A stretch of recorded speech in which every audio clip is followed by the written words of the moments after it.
For more on this, I'm joined from London by Deputy Leader of Reform UK, Richard Tice. Richard, good evening to you, and thank you so much for taking the time to join the show this evening. Good evening. So big promises made today by Farage, 600,000 people deported in 5 years, offering him £2,500 for doing so, at the cost of £10 billion over that time frame.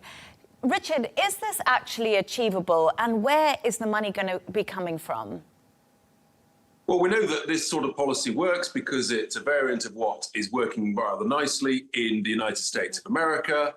And actually, over a 5-year period, we will save billions of pounds, because whilst the cost of doing this is 10 billion, actually 7 or 8 billion at least is being spent every year dealing with the illegal migrant crisis. It is a crisis in the United Kingdom. And by leaving the European Convention on Human Rights, by scrapping our own Human Rights Act and derogating from other international treaties, so that what we do, we've got to stop the human rights lawyers who at the moment have been frustrating all attempts to remove people who are in the country illegally. And the definition of a sovereign independent nation is one that has strong borders, that knows who's coming in and who's going out. And at the moment, in the United Kingdom, frankly, we've got no idea. And we've got probably, give or take, we don't really know, 1 million people in the United Kingdom illegally, working, suppressing British wages, consuming our housing and our public services, and regrettably, in some cases, carrying out criminal activity. And this is an emergency, and it requires extraordinary emergency powers to deal with it. And the reason we're leading in all the national polls is the British people trust Nigel Farage and Reform UK to get this difficult job done. Absolutely. But to make deportations easier, as you just said to me, Richard, Reform is promising to leave the European Convention of Human Rights. Now, the Lib Dem leader says by doing this, Farage is following his hero, Vladimir Putin, and Winston Churchill would be turning in his grave. Does he have a point here at all? Ludicrous statements by an irrelevant politician in the United Kingdom. So Winston Churchill, he actually defended our borders during the Second World War. He prevented an invasion, and the Tory and Labour politicians who've been running the country in recent years, they've allowed this invasion to start and then continue and indeed grow. So Winston Churchill would be proud of a leader that is brave, that is strong, and protects our sovereignty and our citizens. And that's what we're going to do. And if the Labour government is so terrified of reform that they actually adopt our plans in the intervening years, then that's a good thing too. And we would congratulate them if they adopt our plans, copy our plans, and actually stop this invasion. And that's what it is. And I know it's uncomfortable for people to hear that sort of language, but we face an emergency, and we cannot keep writing checks of £7 to £10 billion a year with threats to women and children in and around the areas where we've got these migrant hotels. And we do risk, we do regrettably risk public disorder unless this crisis is dealt with.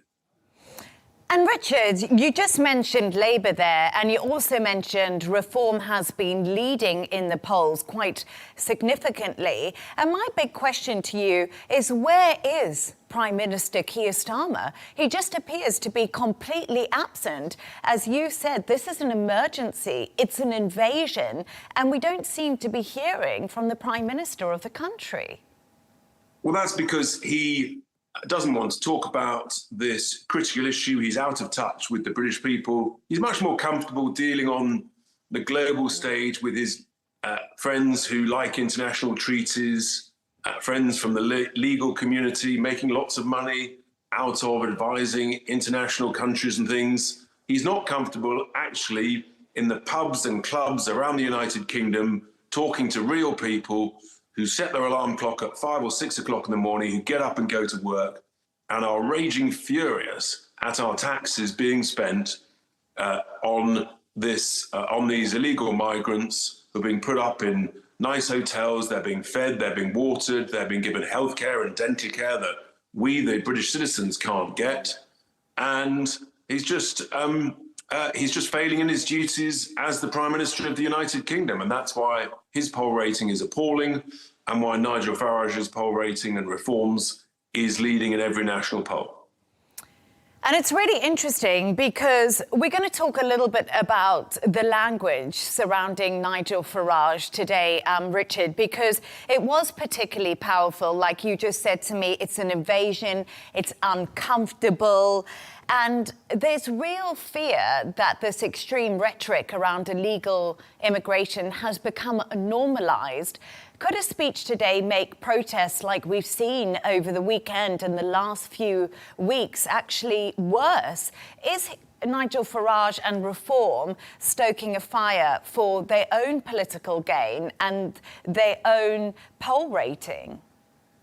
Sometimes the truth hurts and sometimes the truth is uncomfortable, but much better to tell the truth as it is, because then actually you allow voters to say, yes, here is a political party that I can vote for in the upcoming elections that understands my concerns. And actually, I think it's the opposite. I think by discussing the difficult stuff as opposed to trying to sort of brush it under the carpet, it makes it easier to say to people, protest can only be lawful, it can only be peaceful in a country like the United Kingdom, and we understand the concerns of the people, and we're saying, actually, we hear you and we will act accordingly. And if the Conservatives and the Labour Party had done their job properly in recent years, then there wouldn't be the need for our plans and proposals. But they failed in their task to protect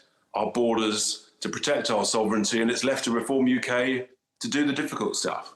And Richard, you know, obviously Reform UK are not in power. So this speech has come out and these plans, but we are still years away from a general election. So I think the big question is, what happens if nothing changes and Labour doesn't get a grip on this and public disorder is something that you're raising the alarm on? You know, what's next really for the UK? Well, we've got elections next May, what we call local council elections. We've got elections in Wales and Scotland. So that is the next outlet where we're saying to voters, if you want change, you've got to vote for it. If you want reform, you've got to vote reform. And so do that. Let us run more councils. Let us run Wales and Scotland. And then we can prove the point that we can run things, we can get stuff done, we can save money on wasteful government spending and wasteful council spending, and in a sense prove ourselves. And there's nothing better than the proof in the pudding. We all come from the world of business. We understand how to get things done, to make things happen. And when you make plans like this and you start to implement them, what you do is you monitor them, you see what's working. If something's not quite working, you adapt, you tweak it, you adjust it.